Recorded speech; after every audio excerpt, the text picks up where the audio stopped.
Hello, everyone, and welcome to this episode of the Transection podcast.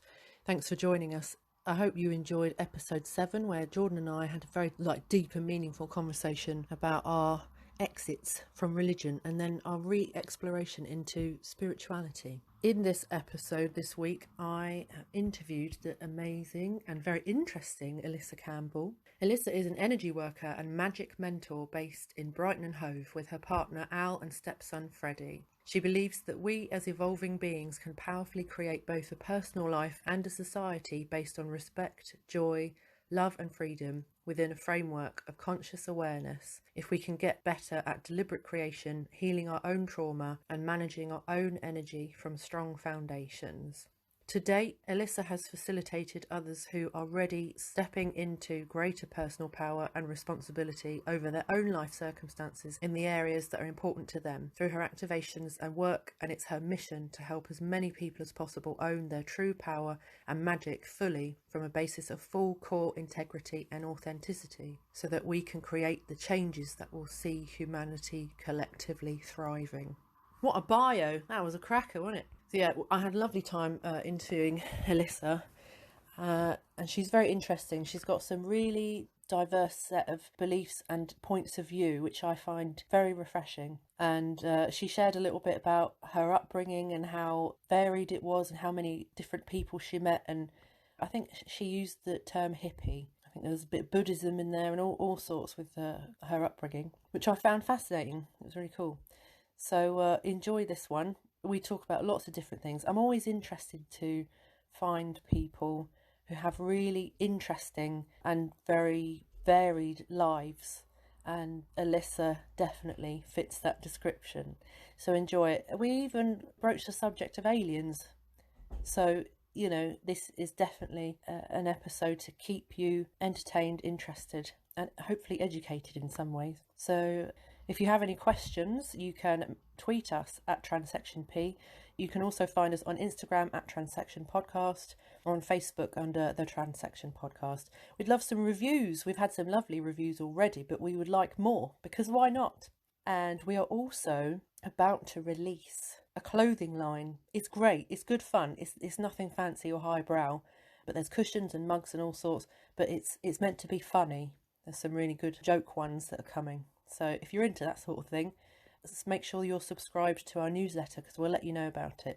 We won't spam you. And also, I recorded episode 9 with Jordan last night. It's going to be a good one. This one is the sex cast. So we're talking about sexy things and sex as trans people and relationships and things like that. We laughed a lot on that one.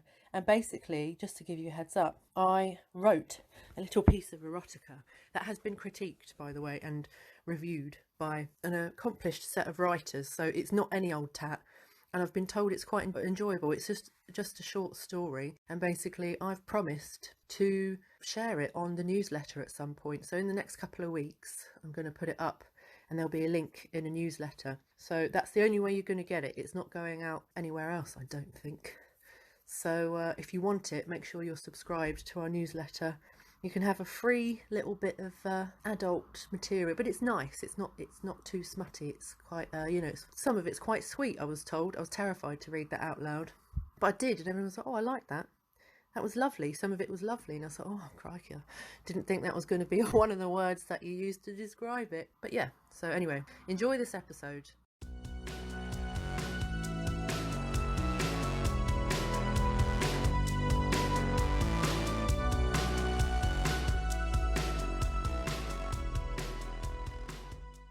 So, Liz, welcome to the Transection podcast. Thank you for joining me. Thank you for having me.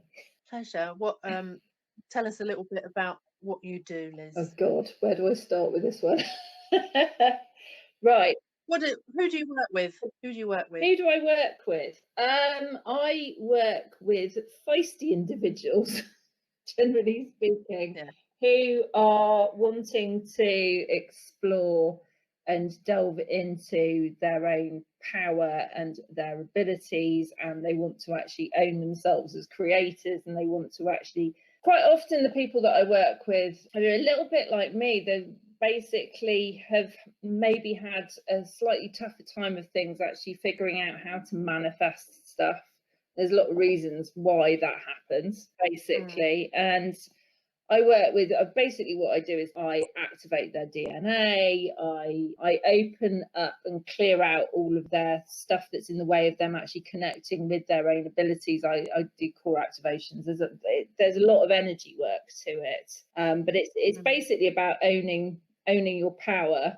And when I'm talking about owning your power, I'm talking about like clair senses, sort of tapping into who you've been in other lifetimes. It's very multidimensional. And there's a lot of focus with my work, and I'm actually going to be going more into this side of things. A lot of focus with my work on sexual energy, actually, because I used to be a cam girl for about 5 years. I worked as a cam girl, a highly successful one, having left the wine trade and got really fucking fed up with working for other people. I decided I didn't want to work for other people anymore. So I basically kind of threw myself headfirst into a career in camming, having never even considered anything like that before. But it was an ex-boyfriend who decided to make a jokey suggestion one day about how I could do really well at it and make lots of money. And I went, "Ooh, that sounds like a fucking brilliant idea." And I ran with it from there. And basically, kind of from there, it's like, I discovered so much about myself doing that, and actually having really kind of re-owning my sexuality, because I'd had a load of shit happen to me when I was younger and various different things. I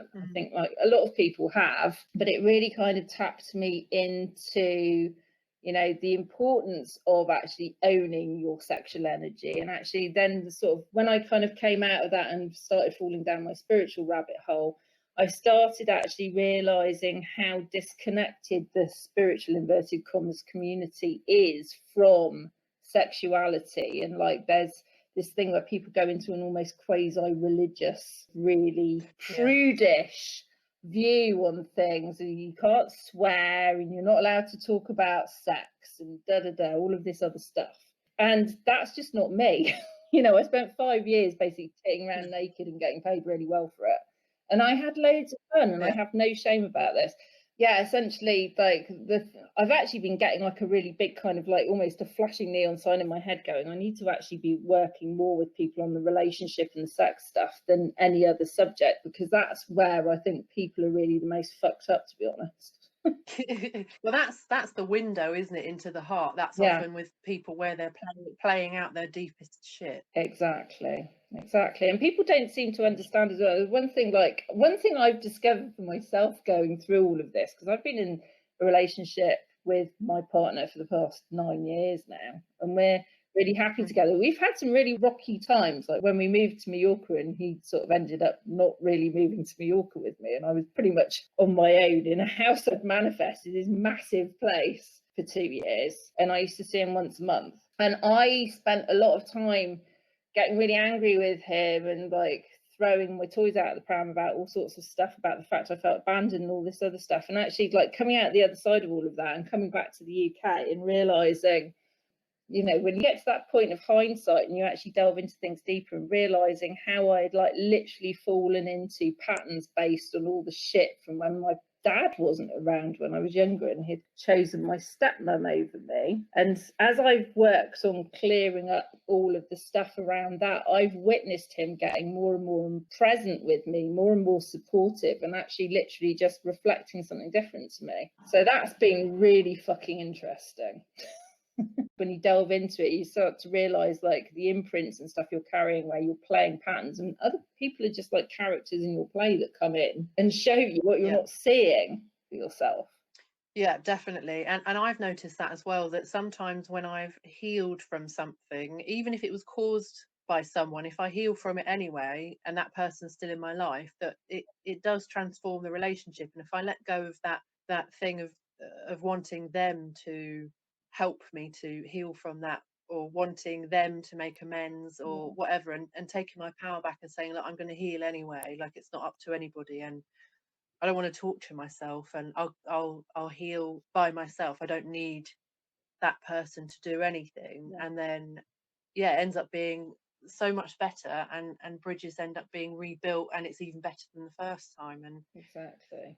Yeah, I know exactly what you mean. It's the massive secret. Everyone's always just like, oh no, you don't need to put up with that shit, you should leave. And it's just like, well, unless they've actually been violent and there's like serious like problems that you can't recover the trust from, in actual fact, when you do the right work, you will watch the person you're with transform as you do, you know, without even having to talk to them about it. That's the funny thing. Yeah, definitely. It's interesting that you said about like the way you described the coaching world and that sort of uptightness. And I've been in the coaching world. I mean, I kind of discovered it as part of my self-development and did a little bit of work with coaches for a couple of years, 2 maybe 3, before I then became qualified myself in NLP. And then, I mean, obviously I'm part of the queer community and several other marginalised communities. And over time, I've looked at the coaching world and, you know, I have received support and help from many people in that community. But I do find, like,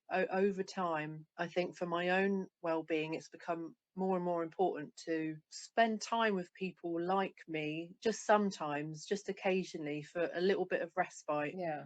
And interestingly, I feel that I have moved away from the coaching community quite a lot when I used to be so involved, because I don't see the work happening to, you know, as a community of people who supposedly want to help.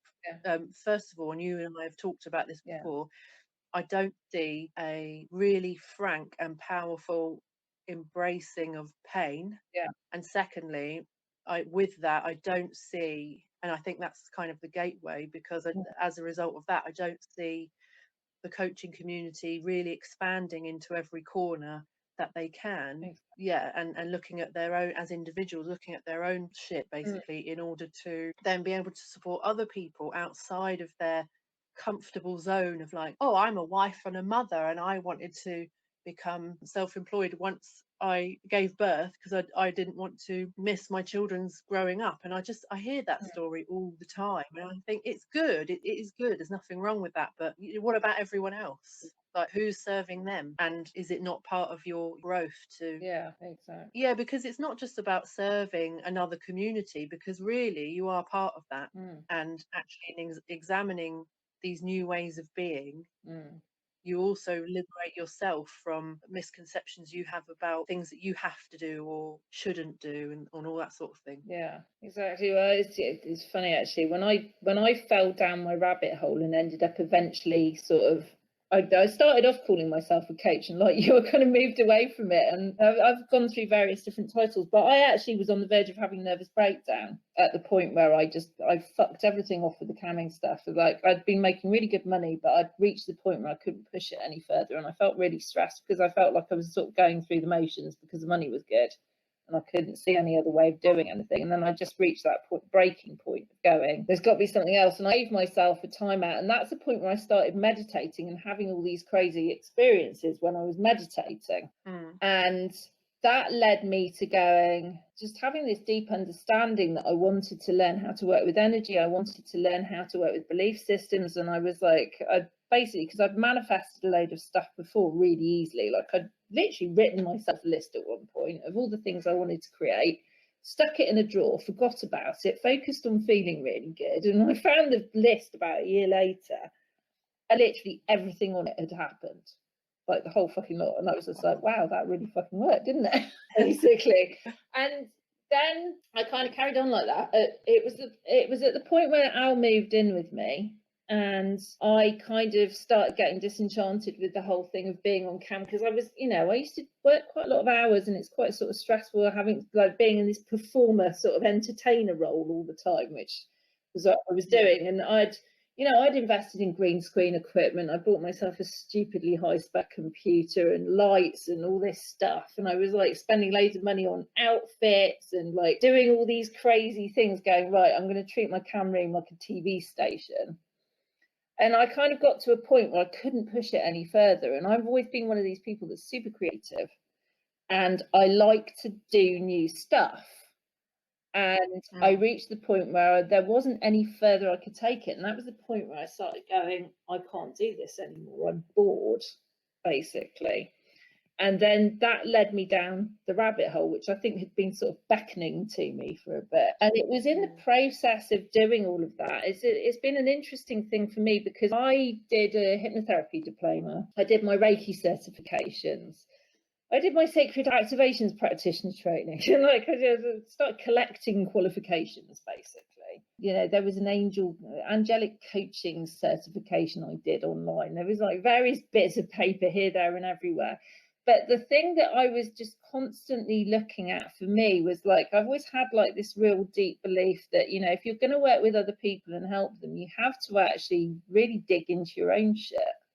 Because in actual fact, how on earth can you help someone else sort their life out if your life doesn't feel like it's actually working at the level that you want it to? And you delve into all the reasons why it's not working. And getting really honest with myself. I came from a home, like my parents split up when I was 5.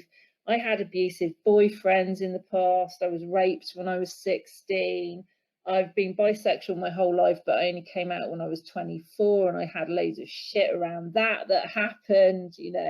I ended up like my ex-husband was abusive towards me. We split up in 2008. I've lived quite a colourful fucking life, and there was a lot of trauma that I hadn't really unpacked that I was carting around with me. And I feel like sort of since I started my I'm going to say my journey into the world of energy work and actually doing what I do now, back in 2015, I have done so much work on myself. It's been like my biggest obsession, actually. Is like I do work in some capacity on myself every day. Either I'm looking at like what's coming up for me that's not comfortable, and like sussing out, I've developed, I've had new modalities drop in with me actually, where I've been working on my own stuff. And actually my obsession's always been like, how can I do this more efficiently? Like, how can I speed it up? Understanding I'm a guinea pig for the work that I do with my clients, basically. Developing my own DNA activations, all this stuff, but actually like really sort of drilling down into it in really fine detail at points. And when I see people kind of doing this whole kind of have a vision board, say some affirmations, kind of bypassing of stuff, I want to throw rocks at them, if I'm honest. Yeah, do you know what? I don't know how you feel about this, but definitely one of the early parts of my own self-development, I was really into the manifesting stuff, and I still am. It's still part of how I think about things. But there's a little, I don't know, like, I mean, I've used manifesting to manifest a car and a house and lots of things that I want, but it's never helped me to bypass the real work that you need to do. And I feel that manifesting, it really should be quite a holistic approach, because I think, especially, most of us nowadays, I think, unless we're really comfortable, we've really worked on stuff, but for the most part, from what I hear from people, is that they're always struggling for money, even if they've got a good job. There's always some sort of lack or whatever. And from what I found in the coaching world around manifesting, is that there's very much this attitude that if you're not manifesting £1 million, or if you're single and you're 40 and you're still childless and you feel shit about it, it's because your attitude sucks, or it's because you're replaying old stories. And I feel like there's this attitude within a lot of the manifesting coaching that if you're not where you need to be, it's because you're not trying hard enough, and that ultimately the goal is to just feel good about things all the time, or as much as possible, and on the days that you don't feel good, just accept it, but hope that tomorrow you can.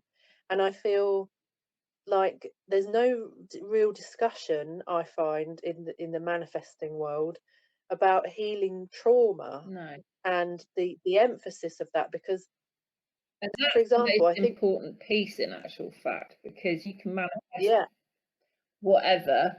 Basically, you know what the funny thing is, like, I know that, like, when I look at like someone's core, we've all got our unique core, which is basically a bunch of frequencies that are unique to us because of the blend of them, and desires and core genius powers.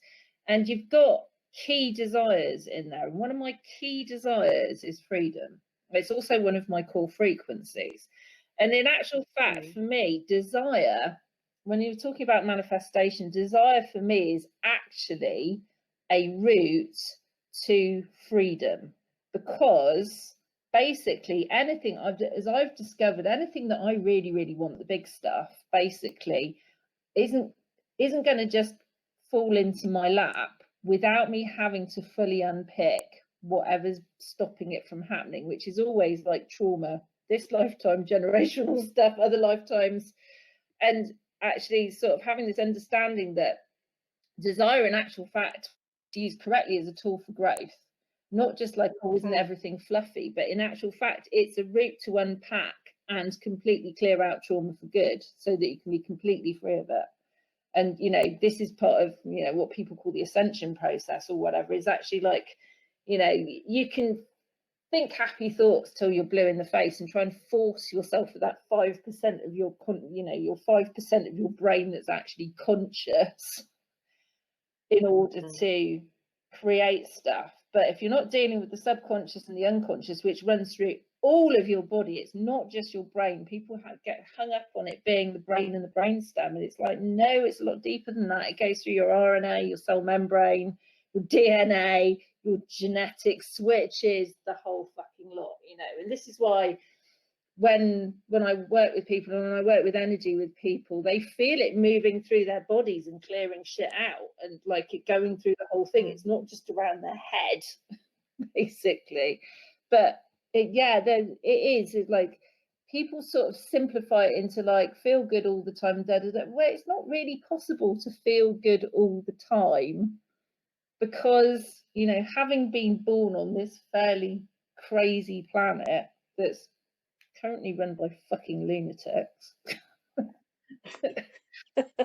you know, we accrue quite a lot of trauma just like from the off, because our families are dysfunctional and everyone in society is really fucking dysfunctional, you know.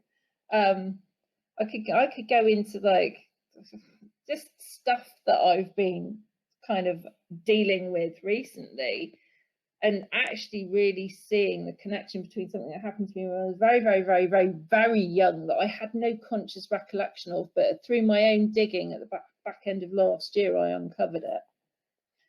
And I'd known that there was always something, and it was literally, it's one of these things that was so traumatic for me that like my brain had just like completely locked it away inside my body. And actually realizing that how that pattern has echoed its way through in all of my relationships, basically, and how it was going to be doomed to repeat itself over and over and over again until I got in and actually cleared it out, including the imprint, which I couldn't have done because I didn't even know this thing existed until I dug in deep enough, if that makes any sense, you know. And I've worked with people who've like experienced extreme sexual abuse, ritualistic sexual abuse. There's been some interesting stories actually with clients, and when people talk about manifesting you know, they're kind of like, oh well, you're obviously your attitude's wrong. It's just like, no, like in actual fact, it's if there are imprints of sexual abuse, whether you acknowledge them or not, you know, from when you're very young, in your body, in your subconscious, you are never going to be able to successfully maintain an even emotional keel and trust, basically, to the degree that you need to in order to create the big stuff and actually hold it, if that makes any sense. It relates to how your body works, basically. If you've got basically, like, what happened with me was an incidence of sexual abuse with one of my dad's friends when I was 2.5, 3. basically what happened, and I'd known that I'd always had after this like an intense like fear of going to this house. I couldn't remember any of what happened, basically. But my parents had left me there because they had a daughter roughly my age, so that they could go out for the night, basically as a sort of babysitting sleepover. And I didn't have it, like I still can't access visual of it, but I had all of the knowing about this drop in, and it was like when I uncovered this, like I had a full body response to it, like literally, like all this pain came up and confusion and all of this other stuff. And I've gone round and round in circles over the past few years with the money stuff, where at one point like things were going really well and then it would just fall off a cliff. And it was always the money stuff, there was always this thing that was connected to men to do with it, which was, I found really interesting, and sort of not really understanding why I was thinking it was just to do with my dad. But then delving into this pattern, actually understanding how there has been echoes of this whole thing of, you know, because your dad always represents actually your like your first kind of love affair, as it were, and how basically, you know, and I was a proper daddy's girl when I was a little girl, and how he had basically, someone I very much trusted and loved, left me with someone who I couldn't trust, but then, you know, and like that, all this stuff around it. And actually realizing how these imprints were basically creating all this money shit for me. Interesting. Yeah, really interesting. And actually having the realization, I wrote some stuff down today on my phone this morning, which I can't share with you because I'm recording this on my phone at the same time. But it was basically along the lines of, you know, if there's been any kind of sexual abuse that's not been fully resolved, including the imprints, then it's very, very difficult to not only attain but hold and grow wealth, because you've got to think about your body is like your physical manifestation on this planet of your energetic being, if that makes any sense. And money, wealth is again a physical representation of your abundance, your energetic abundance. And if you've got something basically that's creating massive fear, lack, mistrust within your body that's stuck there, then that of course is going to have a knock-on effect on your ability to actually create, generate and hold wealth. Yeah. Do you see what I'm saying? It's like, so all these money mindset coaches and all the rest of it going, oh, just, you know, think of an amount and say affirmations around it and blah, blah, blah, all of this other stuff. But I mean, it, you know, it goes into all the emotional stuff too, where you like, you can decide, we're talking about manifestation again, because I think it's kind of relevant to everything from the point of view of like, how can you own yourself as a fully powerful creator when there are parts of you that feel completely powerless, that haven't been dealt with, basically, and resolved. But you know, it's the emotional effect it has on relationships, where you're constantly waiting for the other shoe to drop with people. Can you trust them? Can't you trust them? And there was a guy who kept popping up on my Facebook newsfeed with an advert talking about sexual trauma, actually, that I kept seeing over the past few days. And he works with sexual trauma too, and actually he went through the 5 stages of dealing with it really, really well. Basically, it starts off obviously with acknowledgement, and then the last bit is actually internalizing a new dynamic on the trust and mistrust polarity. Because basically, when you've been abused when you've been very young, what happens is like you end up caught in this thing where you trust someone and you don't trust them at the same time. So you're like literally running a paradox continuously around the whole issue of trust, which can really screw someone up, as you can imagine. Yeah, do you know, I actually saw that advert, and I went on his webinar, and we actually did have a chat the next day, and he had definitely some really good insights. Yeah, I love the fact you saw it too. It's just like, I was thinking, no, this guy's brilliant, because I love the fact he's there going, you know, traditional therapy doesn't sort this shit out, and you know, that's been my experience working with people. There's a girl I worked with back in 2018 who had been through some horrific stuff when she was very, very little, and then she'd start to have all the memories pop up, basically. And I did a month's work with her, and her business exploded as a result, in a good way. Basically, because we took all of the imprints and everything else out, and kind of it's where she had been sort of doing okay before, but had just all this background shit going on. You know, it needed actually to be taken out properly. You know, you can't do that with just talking to someone, and hypnosis doesn't work either for it. That's the other thing. Like hypnosis, my experience with hypnosis, having, you know, trained as a hypnotherapist, all the rest of it, is that what happens is that for the most part, NLP too, from what I can gather, it doesn't. What it does a lot of the time is it puts the trauma in little locked boxes.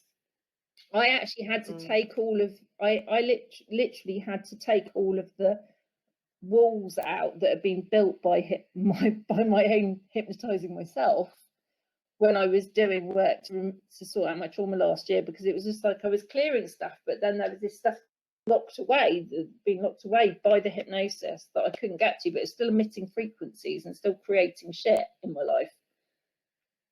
And that was really interesting. It was just like, I can see hypnosis has a part that it can play that can be really useful, but if you don't get the shit out of someone's body, you know, and how people choose to do that's up to them. You know, there's somatic breath work, there's all sorts of different ways that you can do body work, but you have to get the shit out of the cells properly.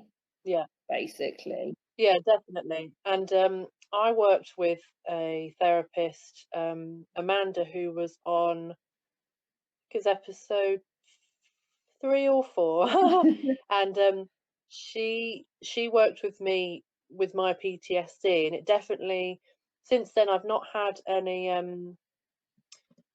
kind of relapse or anything, but I still think there's like bits left over.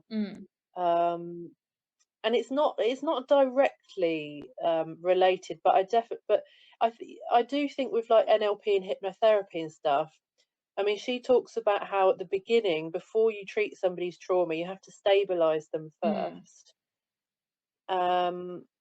So yeah, I feel the same. Oh, sorry, my phone just fell over.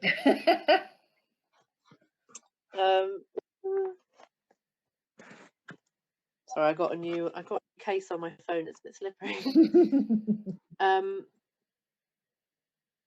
You still there? Yep, I am. Okay, good.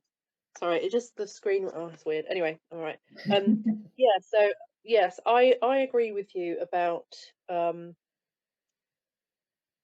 NLP stuff, and Amanda talked about stabilizing people at the beginning, so you can work on it without people freaking out. So I do wonder if hypnotherapy and NLP are good for that stability and taking the sting out of it a little bit, just so that you can work on it without freaking out. Yeah, I think I know that when I did my training, we were basically told to make relaxation CDs that we would listen to every fucking night, and they're quite useful, but there was an awful lot of hypnotic suggestion and stuff that was going on. It was just like the version, the type of hypnotherapy I did was solution focused, which is great, but there was almost a kind of like, we don't deal with the trauma, we just find a positive focus. Yeah. And you know, that's really not helpful. And it was interesting because the guy, my teacher actually he's like one of the foremost hypnotherapists in the UK, blah blah blah. he literally developed solution focused hypnotherapy, and he was talking about how he'd done all of these. He'd done like Ericksonian hypnotherapy. He did Freudian for a bit. He said he hated that. He said, "Why do you want to do a session where people always leave crying?" Basically, he was just like, it just seemed to all be about making people really upset, and he couldn't handle it. And he was a brilliant man, but at the same time, I think, you know, for me, like the key for me with everything has been literally unpacking the trauma and like working with it energetically, allowing myself to feel it, having those times sometimes where I've gone, you know what, I know what anger feels like. There have been times where, you know, when you're releasing stuff where I'm like, I've done 10 minutes of releasing anger and it feels really uncomfortable, and actually I know that there's a load of other stuff in that, oh, this is going to go on for several hours, and I can speed this up by using some energetic alchemy, so I do. There are people I know who like the Gestalt therapy people who are like, hit things with cricket bats and shout. You know, with everything going on at the moment, especially with the community and the trans community being under attack, really, and being, I mean, a bit more than usual, maybe. But yeah, I do. My focus at the moment and what I'm putting together is very much around helping therapists and practitioners to broaden their understanding of my community, not just for a practical reasons and to support potential or existing clients, but also I think there's massive value to have from it on a personal level as well. It's ideal that we would want to support other communities altruistically, but I think it would be insincere to say that that's the only benefit or that's the only reason that you would do something for most people. And I do feel that these things definitely have thrown up like even more feelings for me about the coaching world, because I see so much, and not all coaches, of course, hashtag not all coaches, but I do really feel like I really want to urge people to kind of get out of their comfort zones and be willing to be newbies and amateurs, and to, if they're called to it, I guess, and why wouldn't you be, I suppose, maybe that's a naive thing to say, but to encourage people to broaden their minds a bit and get out of their comfort zones, because I often feel that so many coaches, they end up in this sort of loop of coaching, and they're getting coaching from other people, but it's how much of it is really all the same stuff. And if they're paying for more expensive coaches, are those coaches just helping them get more money in a sort of better way than what they've already known? Like, is there any expansion outwards, or is it always just upwards? And I wondered what you thought of that. I kind of look at it, you know what the funny thing is, I have spent the past few years kind of like, first off, having an idea of how I wanted my business to be, you know. But when I was calling myself a coach for about the first 6 to 8 months or so, until I decided that just isn't an appropriate title for what I do at all. You know, I bought into the whole stereotypical, you want this many one-to-one clients and da da da da da.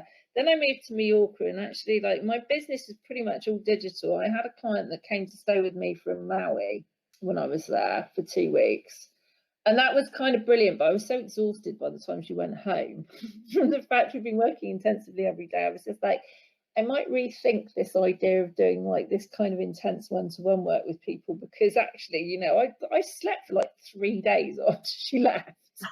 I'm not surprised. It was fucking bonkers. I mean, it was great. At the same time, it was just like my entire life revolved around the conversations with her for 2 weeks, and we were both at the end of each day just like leaning on each other on the sofa, totally knackered, glass of wine in hand, going, shall we stare at a Disney movie? Instead of doing anything else. You know, and I feel like I've kind of gone through all of this different stuff, and I actually realized like the most for me, because obviously there's the energetic stuff and the activations, and I've always loved innovation. It's just like, how can we actually, you know, rather than this standard thing of like you coach people and this is a setting and and you have a Zoom call or whatever the fuck it is, you know, like a retreat or something. It's like, how can we take this out and into different settings with different people and actually understand, you know, I know for me, and I was always really resistant to the idea of niching with my work, just simply because I'm like, why would I want to specialize in working with one type of person when I know actually my work can help anyone who resonates with it, basically. So I've been a stubborn motherfucker all the way through with my stuff, because every time some marketing guru or whatever pops up going, oh, you have to niche and you have to do this, I'm like, no, fuck you, that's not the way I want to do it. Yeah. Basically. And you know, I am stubborn. I've always been stubborn with stuff like this. And I kind of look at it as like, how can we actually like bring the work that we do into different arenas and different settings and actually make it really interesting in terms of how we deliver it. You know, for me, obviously, it's not coaching and it's energetic stuff. And kind of make sure it's available in different formats for the people that need it at like price points that they can afford. So, you know, for example, if I was to write a book, I would be looking at actually making sure that it's also an activation, so that someone who can only afford to pay $7.99 or whatever is going to get like the effect of what they would get if they were to work with me one-to-one, which I charge a lot of money for. But that, you know, it's making it accessible to all and actually understanding that like the different applications it can have. And I think, you know, if all you're focused on is like how to make more money and like this weird little kind of self-cannibalizing wheel of business coaches coaching business coaches coaching business coaches, which seems to be a huge part of the industry and the least interesting part, in my opinion. You know, it's my dear friend Anita Sig, my sister from another mister who's in Iceland. We spent a lot of time when I was in Mallorca basically kind of supporting each other behind the scenes and talking about all sorts of things all day, every day. And she was massively frustrated with a whole load of stuff at the time. And I was quite frustrated because of my situation of being there and my partner not being around and all of this other stuff. And she ended up basically giving herself a massive power activation, a bunch of them. She'd always liked going to the gym anyway. And she ended up basically wiping the floor with a bunch of 25-year-olds for this job to take over from like this, I'm going to say Reebok Fitness Island kind of Icelandic superstar who was going on maternity leave and wanted a replacement for this Reebok thing. And Anita, who's like 40 something like me, basically, because of this power activation she gave herself and a bunch of other stuff, like literally trounced all of them in all of the trials and interviews and stuff and got the job. Wow. And was just like, you know what? I'm going to activate people through fitness. You know, as an example of like, there's so many different possibilities for how we can do things and like how we can, you know, at the moment I'm running, it's actually my business partner Dom is running the agency side of things, but we got together last year and set up a DJ agency because basically we'd been kind of drinking together on a regular basis and discussing what I do and stuff, and I became absolutely obsessed with the idea of running activation raves. And actually I've met a couple of really interesting people. There's a guy I know in Bristol called Gus who has deeply delved into, because he's a music producer, he does drum and bass stuff, but he's been kicking around for a while in the background, and actually looking at like using music in therapy and actually working directly with frequency to help literally alchemize shit that people are holding at a cellular level in their bodies and helping them to clear trauma using music in different settings. You know, there's so much I think that is possible, and I do think when you look at kind of this sort of standard, what I'm going to call the mediocre lane of coaching, which is quite massive, you can see kind of how little innovation is being picked up on with the majority. but there are some firecracker individuals out there who've got some interesting ideas, me being one of them. I'm sure that there's probably plenty of people that will listen to this going, I've got ideas too, you know. Say, like, it should be, I think we should normalize being able to talk about trauma for starters without people being embarrassed and having stigma about it. And my dear friend Chino, who's a Black playwright, highly successful, and has been dealing with racism, misogyny, glass ceilings, like you name it, the whole time I've been friends with her, 16 years now. I have heard stories from her about her being horribly mistreated in various different jobs, including working at the BBC, where they treated her like the tea lady or the loo cleaner, and she was running a fucking department. And she's highly, highly, highly successful now as a playwright. She's done various jobs, TV production, marketing, PR, and she's an absolute queen of everything that she touches. I love her. As she was saying, you know, we were having a conversation a little while ago, about 2 weeks ago, just before everything went completely fucking nuts in the States. And she was saying to me that she's so, like, that was kind of just before everything happened there, that she was so upset and tired of all the shit that she has and all the people that she has to deal with in the theatre world who are jealous of her success and are also, you know, it's almost like white privilege bent out of shape because she's Black. And she's had a lot of this from men too, where they have literally, like, their shadow has been like flying at her from every fucking direction because they're jealous of the fact she's doing really well. And she's had to deal with all this shit. And, you know, she was saying to me, she was just like, Liz, you know, people need to fucking start doing the inner work. You know, it's the only way we'll get through this. We need to start, A, listening to each other with love and kindness, and B, fucking looking internally and sorting our shit out, you know, and we're all responsible for doing this. And I was just like, I couldn't agree with you more. You know, she's like, her sideline is she actually, and she keeps this on the down low. If she hears this, she'll probably kill me for saying it. She's actually a highly skilled psychic surgeon. Her family line's from Nigeria, and she learned everything that she knows and that side of things from her grandma. Yeah. But she, you know, she sort of said at one point that she was kind of slightly embarrassed of telling people about it in case they gave her funny looks. And I was just like, women, you need to talk about this shit more. What you mean from the psychic point of view? Yeah, well, from all of it. I mean, she's multi-talented. This is the thing. I know sort of from her perspective, like, you know, I can't speak on her behalf as such, but I know, you know, the amount of conversations I've had with her about all sorts of things. You know, she's had an awful lot of shit in her life, basically due to the fact that she's Black, and people have been horribly racist to her in all sorts of situations for all of her life. You know, she had stuff with her mum. You know, she's had crap in all her various different jobs, and she is literally one of the most multi-talented people that I know. And I like, literally, she has awed and astonished me ever since I first met her, with her energy, her drive, her creativity, her ability to pull shit together out of seemingly thin air. Like, some of the stuff that she's done during the course of her career has literally just had me with my mouth hanging open, because I'm like, fuck me, I could never manage to do all of that. And she's done it without help sometimes. And I'm there going, when are you going to start flying? Because that's surely next. You know?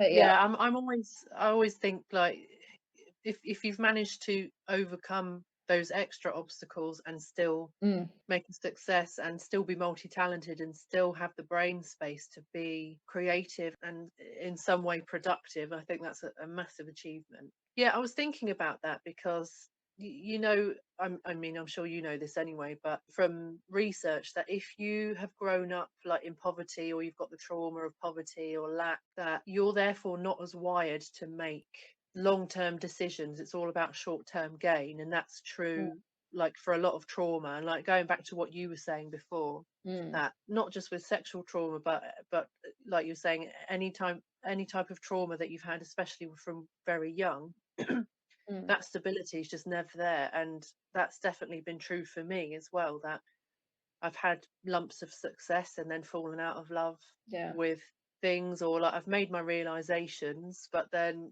actually bringing it to life sometimes has been difficult. And then it's that I think I almost expect for things to be very temporary, to the point that my dad and people of his generation have said things to me about pensions, and I'm like, that's mental.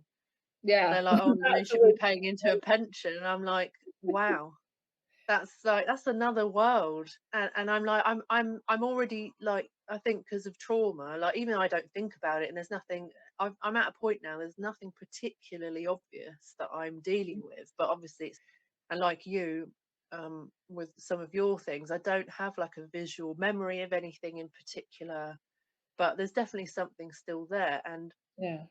so I'm still very much like battling all the time. Like suddenly I'll realize that I've had 2 really productive days, but I've been in fight or flight the entire time. Mm. And then I have to calm down. And then sometimes with that calming down and grounding myself again comes a little bit of depression or grief. Mm. And I think, you know, I can't think about a pension. To me, that's just like, oh, you could get a pet dinosaur.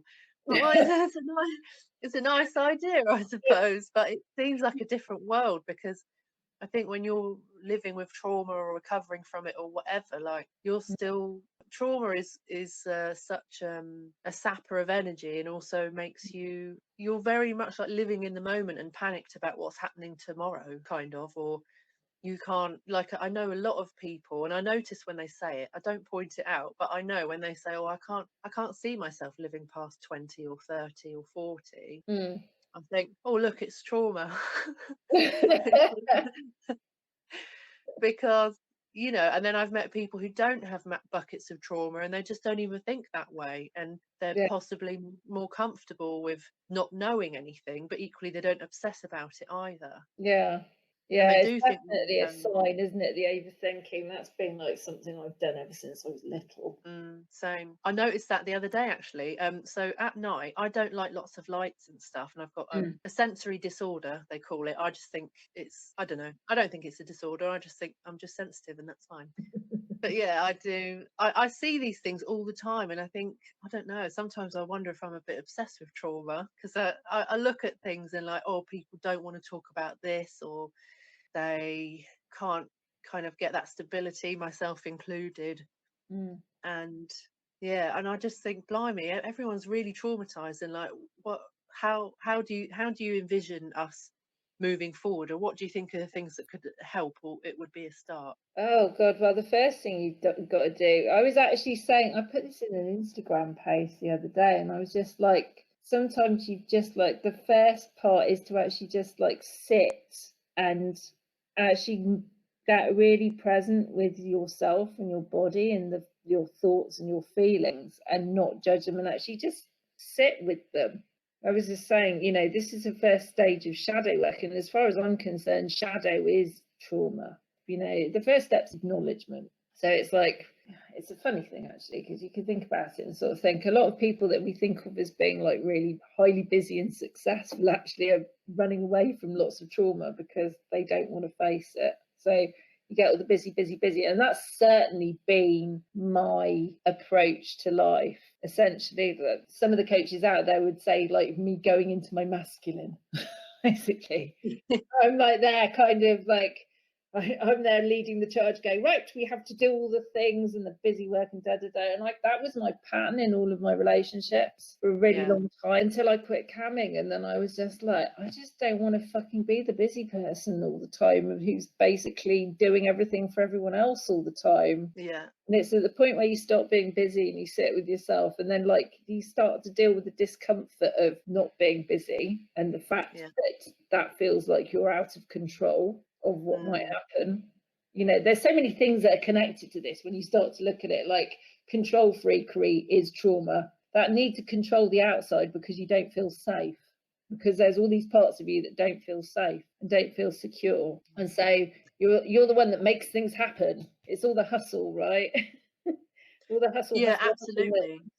And in actual fact, you know, the biggest gifts I've given myself, like there have been times I'm like, if you can't afford to go and work with someone that resonates with you, then I've found, you know, there have been times in actual fact where like where I've been feeling like there's something that wants to come up emotionally, like I can feel like there's a lump in my throat and my body wants me to cry, but it's not quite happening, and I will literally deliberately watch something that I know is going to make me bawl my eyes out, like just loosen everything up so I can get going with that. And it's like I might not watch it all the way through, but we've so taught to feel uncomfortable with our emotional state. We should be able, we're human beings, we have a full range of emotions. We need to actually own our full emotional range in order to actually be fully functioning humans. But we're taught that emotions are scary and we can't approach them and we should just gloss things over. And definitely step one is like, A, sitting with how you're feeling, and then B, allowing stuff to come up and actually allowing yourself to express your emotions to yourself, in company even,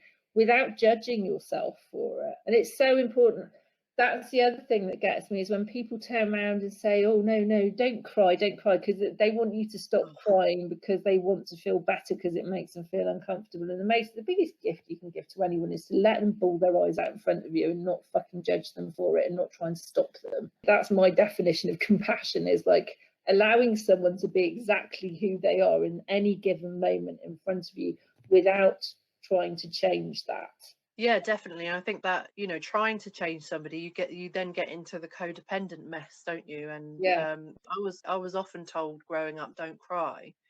Yeah. And I remember I moved back home for a bit in my 20s, and one evening I thought, oh, I really need a good cry. So I took myself into the dining room with the lights off in the evening and thought, I'm just going to let it all out. And then my dad came and found me. He was like, what are you doing in here? And I was like, I'm having a cry. And he was like, oh, well, don't cry. I said, well, listen, I need to cry. So if you're uncomfortable, then just leave me in here. But I need to get it out. And he was like, oh.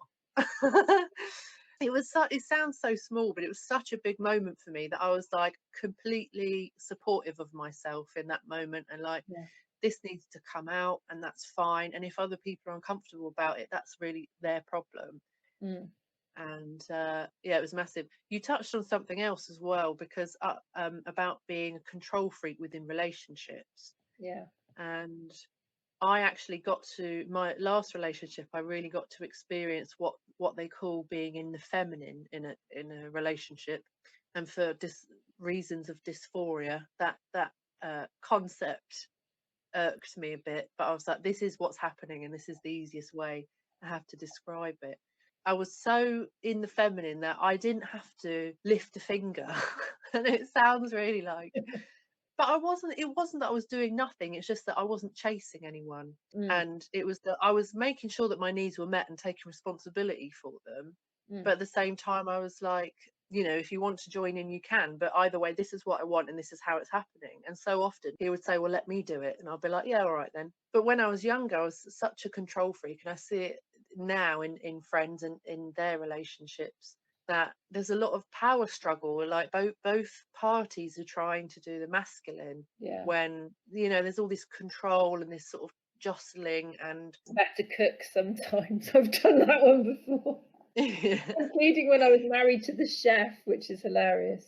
And we used to joke that I was the better cook at home and he was better at running a kitchen, and he used to just fucking not give a shit at home and fuck things up.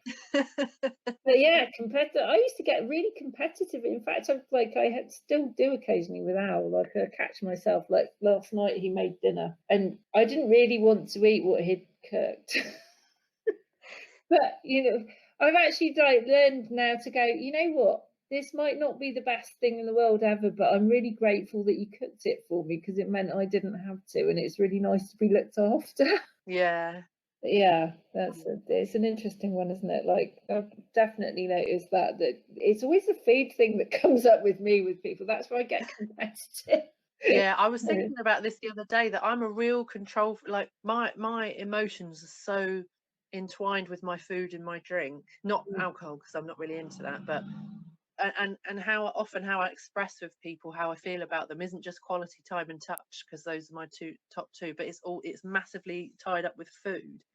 Yeah, and I realise that I'm really controlling when it comes to my cup of tea. If it's not made right, I'm just like, this person doesn't fucking love me. I know that that's not true, but I notice there's a little part of me that just gets all bristly, like, oh, I should have just fucking made it myself. You twat. And I feel like there's definitely that control thing where, you know, if I was a little bit more relaxed and wasn't such a control freak, and now I know how to be in that kind of feminine energy where you're supported. I know that if I was a bit more chilled out about it, I'd be like, this is lovely. But last time you did it a bit more like this, and it was really good. And I would make it a really positive thing, and they would feel good about the whole thing. And but I still, there's definitely still bits that are left that are just really like the toxic masculine of your shit, I'll do it. Yeah, that sounds like me with Al with the tea thing. I'm always just like, can you go get the milk carton because there's not enough milk in it. And he looks really disappointed. I'm there going, I didn't kick a puppy, it's okay. Yeah. Well, you could always sort of like wiggle your eyebrows and be like, I'd love some more milk, Al. Just to go, whip a tit out and be like, this is for you. You can have the other one for some milk. That's another thing, like making it playful. I learned that as well. I was like always cheeky, and like, I don't know, I feel like my humor came out so much more, and I would get what I wanted because I was sort of being really playful. And I think like control is the opposite of that, isn't it? Control is just so serious, or maybe a little bit bitchy or whatever, whereas like the feminine is all about like being light and being like, oh, I would love to do this and I would love to do that, and you don't even really care where it comes from, and people like running to support you like, oh, I could do that for you, and you're like, oh, thanks. It's lovely. And I definitely I wonder about that relationship between being in the feminine, because of course anybody can be in feminine energy, that's fine, but I do wonder about a lot of the trauma that we talk about and witness is often related to toxic masculinity, and I wonder if the healthy feminine energy is both the balm but also is being withheld from us through that kind of trauma, because I think, you know, you've got to be able to release and let go of your attachment to get to the feminine a bit more. Oh, definitely. Well, you know what the funny thing is, like my memories of like how I was as a kid, like the before and after of the thing that happened, it's like two different children. But even just I was my mum used to say to me that I used to literally run screaming if she tried to put a nappy on me when I was little, because I was constantly just naked chasing butterflies and shit. And just like doolally child running around going kind of. And my dad he was a karate black belt, and he's 6'4.5", 6'5", he's fucking tall. And me being small, I would follow him around the garden when he was doing his karate practice, like mimicking him. And I was just like, I was this little free-spirited, very playful kid. And then you look at photos of me after the age of 3, and it's like the light's gone out of my eyes. Like literally every photo super serious, bowl haircut, like 70s clothes, like, you know, big brown flares, parka with elephants printed on it, and me just looking like literally like someone killed me. And it was, I can remember sort of like looking at these photos and going, why do I look so fucking miserable in these? And I realised, like, at the point where I uncovered this stuff last year, I'm like, now it makes sense. Yeah. Have you spoken to, I don't know if your parents are still about, but have you spoken to them since? No, I know it's something I don't know. I don't even know how to broach this one with my dad. You know, your friend in Axbridge basically wasn't a very nice man. Yeah. This is what happened, and I have, you know, I uncovered the memories of it, and but there's part of me that thinks at the end of the day, I don't know how much good it would do. I had a lot of shit that went on with my dad to do with like the way that he and my mum split up. In fact, he was really young when I was born anyway. He was 23, and my mum, she had 10 years on him. But me and my dad have actually worked through a lot of shit and have come out the other side. And I can honestly say, like, I absolutely love his company, and we get on. We're friends. We have a really strong friendship and a lot of love for each other. And he's really supportive. And I'm kind of like, I'm not entirely sure that there's any real value in me talking about this to him, because it feels like something I've kind of dealt with now. Sure. No, I just wondered, because sometimes I think the first incident that happened to me, I was 9, and it wasn't till I was 17 that I spoke to my mum about it. And then she spoke to my dad and told him what I'd said. And they said afterwards, just because I'd mentioned it, and you know, they remember that holiday that we were on with this other family. And after that, mum and dad said, they said, you know, at one point we knew you were really ill, and I definitely did have heat stroke, but they said, but also there was obviously this other trauma going on, and we couldn't believe how you physically reacted to everything that was going on, because we had no idea what happened to you.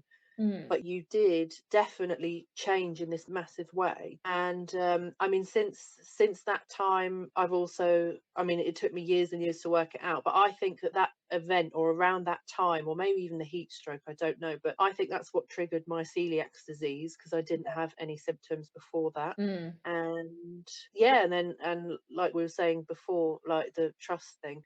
But yeah, it is interesting. I think, I wonder if we're all more educated about trauma, then we can start looking out for it, and helping each other, and saying like, oh, is that trauma then? Like, are you okay with that? And exactly. Yeah, because I think it's everywhere, and like you were saying, like, being a human in the first place is in itself traumatic. I mean, you and I have spoken before, but some days I'm like, I can't believe I signed up for this on purpose. I remember back in 2016, I was going through a whole load of shit back then. Basically, I had what I call my flaming June experience. I basically took on a client that was possessed, and I bit off at the time a bit more than I could chew because I wanted to help her, and it was really, and then there was a whole load of other stuff that happened at the same time. It was like literally, it was like a crazy fucking very traumatic stuff. I had PTSD after that. I managed to clear all of that up really quickly, because I took a very targeted approach to dealing with all of it. But I can remember at the point where Trump got in, because that happened at the same time. Oh wow. I can remember like yelling at Source that I didn't want to be here anymore, and could you please take me home now, please? Thank you very much. I was just like, I'm done with this shit. Yeah. I was just like, I don't want to fucking be here. And then it was just like, and then I literally, Source was talking to me going, little one, it's going to be okay. You've chosen this, your soul chose this experience for a reason. It's all going to become clear to you afterwards. It's not, it won't be going on for much longer now. And I was just like, can it fucking be over already, please? And yeah, I did sort of when they say hindsight's a beautiful thing, I mean, I did like, that was massive for me, that whole thing, because actually to go into it was like kind of being thrown into the fire for about 2 or 3 months. And my business almost completely collapsed. Like everything just went to shit. But I came out the other side of it, and actually the first modality that I developed, the Akashic Reboot, came out of that as a direct result. And I gained so much, and I actually realized from a growth perspective, I grew so fucking fast as a direct result of what I went through, and the fact that I handled it well. Like I'm sure it could have gone the other way if I hadn't kind of instinctively known what to do and who to go to actually get the assistance I needed as well. It could have, I mean, it could have all ended very badly. As it was, I came out the other side, and it was just like, well, I know how fucking strong I am now then.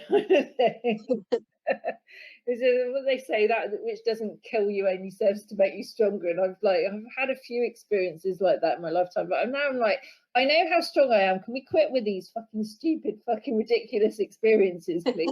I'm done with having to deal with that shit now. Can we just have like a really nice growth curve where it's pleasant? I don't need to go through suffering. Like, this addiction this fucking planet has to suffering is just beyond me. Like, enough. Basically. Yeah, definitely. It's a lot, but I think for me, I have these moments where I'm like, I have to have faith that things will get better, because, you know, if not, what are we here for otherwise? And yeah, like, you know, we have got this opportunity to influence things and improve the situation for everyone. So we might as well. I mean, excuse me. When I was younger, I went through some suicidal ideation and really, really tough times, and I just thought, oh, I don't think I want to be around. Like, this is just too much. And I do eventually I came to this reasoning. I was like, well, I'm going to die eventually anyway, so I might as well just stick around and just see how it goes. And although I'm not suicidal now, when I just to clarify, I know that you mean the same, but when I say, oh, I can't be asked with this anymore, it's not a suicide thing. It's like we'll exist somewhere else. I want to check out of this hotel and go back to the other one. Yeah. But I have to keep saying to myself, like, well, I've come here for a reason. And one of the things that really makes me laugh is that I think to myself, like, if I checked out now, in one way or another, or if I really got my wish and my life ended earlier than planned, I would get up there, and I'd be like, oh, fuck's sake. I went through all of that. I went through potty training and learning to walk and learning to feed myself and being a powerless child and all of that shit. And I would get up there and I'd regret it. And I'd be like, right, I'm going back to finish what I came here to do. And then I'd have to go through all of the potty training, learning to walk. And I just can't be asked to do it twice. No, exactly. I always used to say when my son was little, actually, I'd look into his eyes and go, God, he knows it. He looks like he knows absolutely everything, and he can't express it because he can't talk. And by the time he learns to talk, he'll have forgotten all of it. Yeah. Do you know what? When I want him to be able to talk to me now. He looks like he's got like the whole secrets of the universe just there.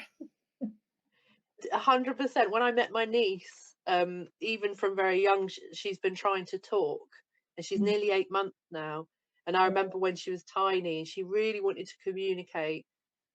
And I said to her, I said, listen, you're going to forget. You'll forget all of this stuff, but we can bring it back later. We can help you remember again later. So just don't stress about it. And I remember she looked at me, and we just got on with whatever we were doing. And I was like, I wonder how many people know that that's what's going on, and that they're able to like tell them that. Yeah, exactly. Most of us are just tiny and frustrated because we're like, I just came from the universe, and now I've got to cry at you because I've just shit myself.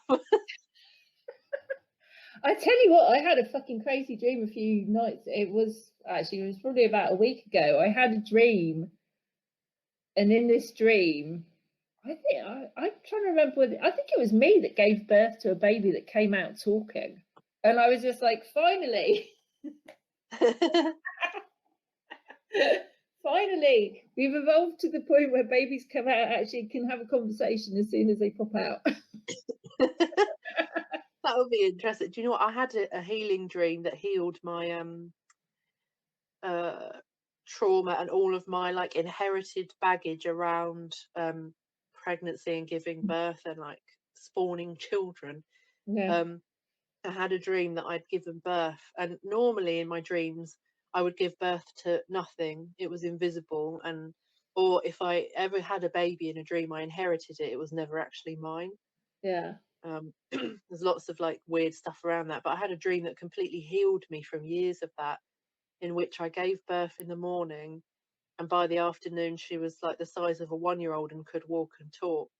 Oh, wow. And it had such a strong sense of like growth and like divine intelligence and stuff. Yeah. And I woke up and all of my stuff was gone, literally gone. Yeah. It was amazing. Yeah. I quite often work on myself when I'm asleep. Yeah. Be out of body going, right, we'll do this, and directing things around, and I wake up going, oh, that's better. It's definitely. Yeah, it's a funny All thing, right. isn't it? Like I often kind of started to think of sleep as like it's like you leave this dimension and just go and trip through a few different other ones, and then come back. Yeah, definitely. I went on a trip to another planet for a little stay somewhere once, and it was so real. I could feel the snow and the grass on the Yeah. sand under my feet in this. Oh wow! And when I woke up, I was like, "Oh, I'm back here." And I really wasn't. I don't know. I really did have. It was a completely like real thing. And even to the point that when I woke up, I remembered parts of the dream that didn't make sense in this dimension, and the pictures in my brain were trying to like flicker around to give me like an equivalent, and it just didn't work, and it was really amazing. I still look back at that and I think that was lovely, and I really do feel like I went there. Yeah, I did that. I just activated a load more DNA strands. This was like 2018 when I was in Mallorca, and I was there by myself at the time. And at that point, I was working with galactic guides who were actually other aspects of me on a fairly regular basis, including a bunch of Pleiadians. And I had some, but there was one night I actually went off and I went on a trip out of body. That was like literally at the point where I came back into my body. I was just like, I cried. I was just like, why'd you bring me back here? I would have been there. That was way more fun. And then I was with Archangel Michael. Was that basically he'd taken me on the trip, and he turned around and he said, "I'm showing you what you're creating. Like this is what you're aimed at the moment in terms of you keep talking about New Earth. That's what your New Earth looks like." And I was just like, "What do you mean my New Earth?" He says, "Well, there's lots of them." And I was just like, "Oh yeah, right." It's just like, look at it from a multi-dimensional perspective. There's not just one. There's fucking loads.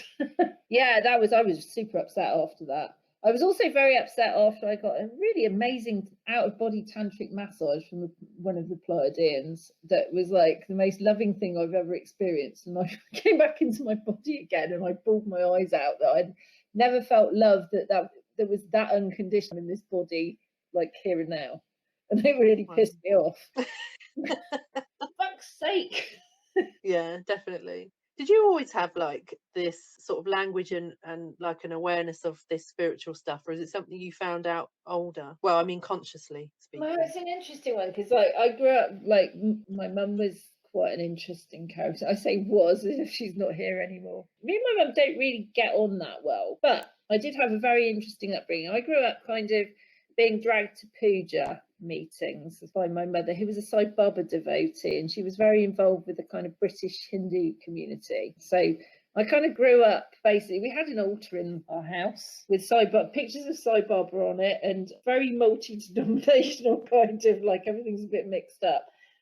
Pictures of Lakshmi on the walls, and Shiva, and Krishna, like any kind of Hindu deity you could think of. And my godfather he ran an ashram in Wales, the one that actually had the famous Shambho, Shambho the bull. I don't know if you remember any of that stuff, where the Welsh National Council basically were ordering the death of this bull, but my godfather's ashram were basically refusing to hand the bull over because they've got a massive herd of Jersey cows and bulls there. Nothing gets killed, like it's completely self-sufficient. They get a truck delivering ghee and oats basically every once in a while, and everything else they grow themselves.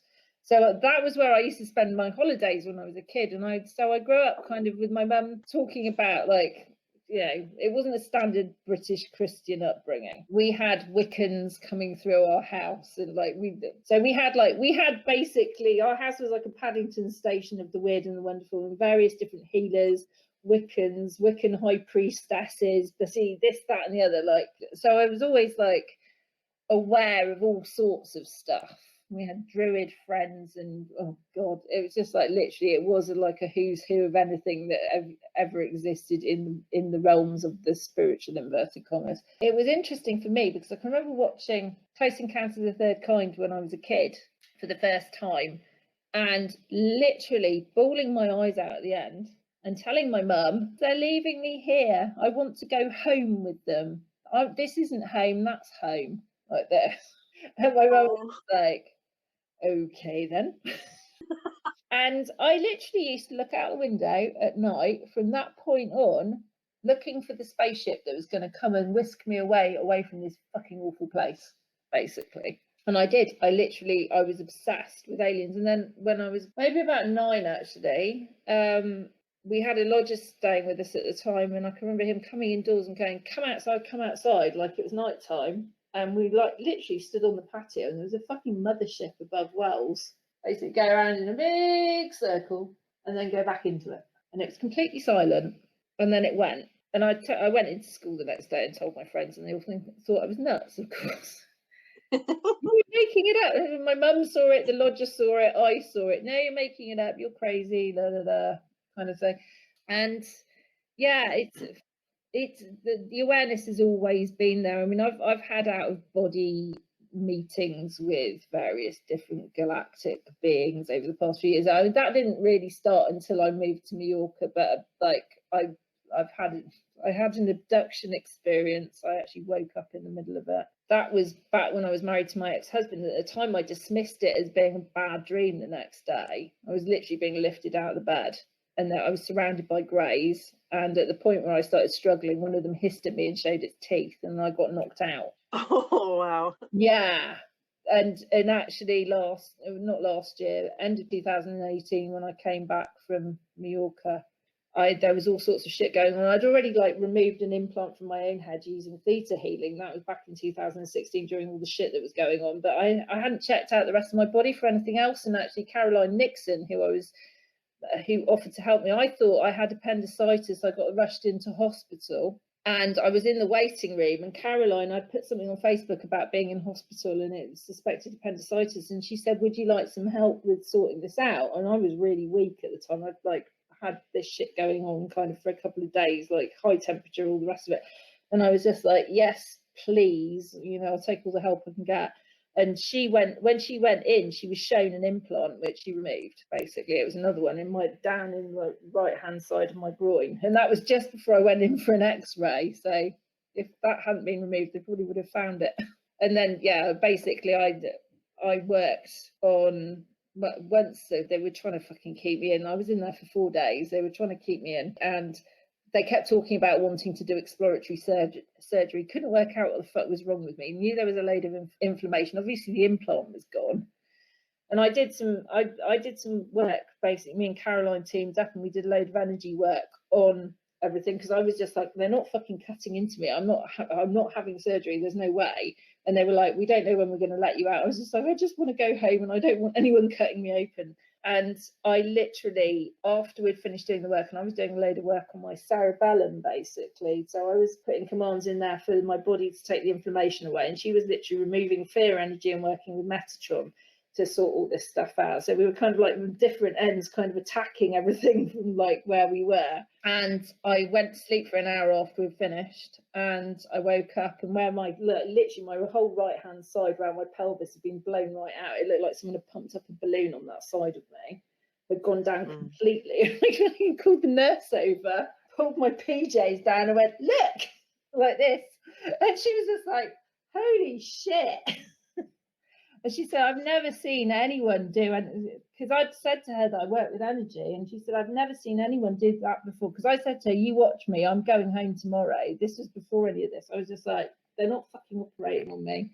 I'm going to sort this out. I'm going home. And I showed them like the flat stomach and the groin where it had been, like, and she was just like, wow. Called the consultant, and I was just like, do I get to go home now then? And the consultant was like, yeah. It was like literally there scratching her head going, how the fuck did that happen? And I'm like, I'm not going to say anything. And I was there going, I'm not going to mention aliens to them or implants or anything. Me up.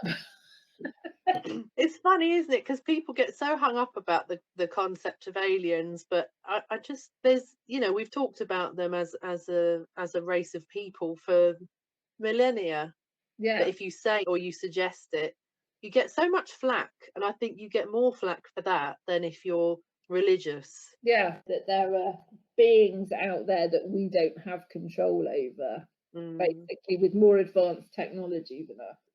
I'm not going to go into like detail about this, because this is someone who knows. This is one of these Official Secrets Act type things, and like this person knows through a family member who was basically signed up under this to do with the military. Yeah, aliens exist. The military's been working with them for a long time, etc., etc. And it's one of these things. It's just like, yeah, this person who shall remain nameless for obvious reasons. Basically, we've had plenty of conversations about this, because they have family members in the military who've dealt with them. it's interesting. I think when people turn around and sort of don't want to accept this stuff, it's fear again. It's like, it's fear of the unknown, what might happen. We've had so many fucking films thrown at us where, like, Mars attacks, various other things where people think, if there was anything to do with aliens, it would of course be aggressive and they would want to kill us all and take the planet and blah blah blah. And people don't sort of think, well, if they wanted to do that, wouldn't they have done it already? Yeah, they wouldn't need to, like, seduce us into going for. And to be honest, like, who would want this place now? We've really fucked it up. Yeah, cool. All right, Liz. It was lovely to interview you, and very interesting as always. We really have spanned the entire spectrum of every subject, haven't we? Yeah, definitely. Dating to aliens. That's a good conversation, I think. Yeah, definitely. Liz, if people want to get hold of you, how can they reach you online? Oh, blimey, so many different ways. You can email me, liz@dynamicintention.net. There's my website, www.dynamicintention.net. I'm on Facebook. I have a YouTube channel. I have an Instagram. So yeah, www.dynamicintention.net is the best way. And my email address is on there. I took off the direct email contact form on there because I was getting so much spam from, like, random answers. So, but on the contact page, it actually has my email address on there, so you can just email me directly. That'll do. Do you know what? I think this is one of the many things, the many tools that we have that we bestow with its own personality, and it doesn't have one. It's just a tool. It's something that we've made up and we're in control of, and exactly. It is what we make of it. Oh yeah, I totally agree with you on that. I just hate the way I find myself, like, drawn to, like, scrolling pointless shit on my phone when actually there's other things I could be doing that are far more fun. Definitely, but then we're talking about numbing, then, aren't we? Or dissociation, or something along the addiction scale, and that's a whole other conversation. Back next week. Let's tackle it. Yeah, definitely. All right. Thank you very much. Oh, you're welcome. It's been my pleasure. Thank you very much for listening to the Transection podcast with me and my guest, Ellyssa Campbell. If you've enjoyed this or have any feedback or comments or anything like that, you can tweet us at TransectionP. You can also find us on Instagram at Transection Podcast, on Facebook under the Transection Podcast. And don't forget, in fact, no, you should say remember, shouldn't you? Remember to sign up to our newsletter. We'll let you know when all the episodes come out. And if there are any other bits, like the sexy story, remember the sexy story. If you're into that sort of thing, it's free. You can just have it. It's a gift from me to you in your horny little brain. Or maybe you're just curious. That's fine too. But yeah, thanks very much. And we will see you next time. Until then, build bridges and have fun.